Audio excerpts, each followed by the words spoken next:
ये जो लोग कहते हैं ना कि हमें बदलनी है दुनिया, बदलना है घर, हमें तो भाई इसी दुनिया में रहना, वीआईपी इलाके में, गुलबर्ग या डीएचए में, और ज़िंदगी एंजॉय करनी है। अगर पैसा आ गया तो एंजॉय करेंगे, कारें शारें लेंगे। इसी दुनिया पे तो रहने की चाह से दुनिया को बदल दिया तो आप साड़ोगे किससे? आप तरक्की किसके लिए करोगे? हमें दुनिया नहीं बदलनी, हमने अपने आप को बदलना है। और पैसे पूसे कमाएंगे, गाड़ियाँ शाड़ियाँ लेंगे, अगर वो नसीब में हुई तो मिल जाएंगी, लेकिन नसीब भी बनाना पड़ता है ना। चलो अल्लाह खैर करे। हमने दुनिया नहीं बदलनी, हमने खुद को बदलना है, अपने पैसे कमाने के अंदाज को बदलना है।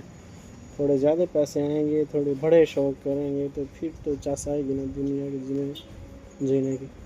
अगर ये दुनिया बदलते रहे तो फिर किसको दिखाओगे? सारा कुछ हासिल करके, कारें, रेंज रोवर, ये MG G63 लेके किसको दिखानी है? दुनिया को तो दिखानी है ना जानू। दुनिया के लिए तो तरक्की करनी है, हैं? और किसके लिए तरक्की करनी है? दुनिया के लिए तरक्की करनी है और दुनिया को ही साड़ना चाहता है फिर ज़िंदगी की। ਐਵੇਂ कोई फायदा कोई नहीं। जे दुनिया बदल छड़ी तो ਤੁਹਾਡੇ ਕੋਲ ਸੜਨਾ ਹੀ ਕਿਸੇ ਨੇ। ਤੁਹਾਨੂੰ ਪੈਸੇ ਕਮਾਉਣ ਦੀ ਚਾਹ ਹੀ ਨਹੀਂ ਆਉਣੀ। ਪੈਸੇ ਕਮਾਉਣ ਦੀ ਚਾਹ ਤਾਂ ਆਉਂਦੀ ਚਾਰ ਬੰਦੇ ਦੀ ਗੱਲਬਾਤ ਹੋਵੇ। ਉਹ ਇੰਨੇ ਪੈਸੇ ਪਤਾ ਨਹੀਂ ਕਿੱਥੋਂ ਆਉਂਦੇ, ਹਰਾਮ ਦੇ ਨੇ, ਜਿੱਥੋਂ ਵੀ ਆਉਣ ਡੇ ਨੇ ਕਮਾਉਣ ਡੇ ਨੇ। ਸਾਈਂ ਤੁਸੀਂ ਕਮਾਓ ਹਾਂ।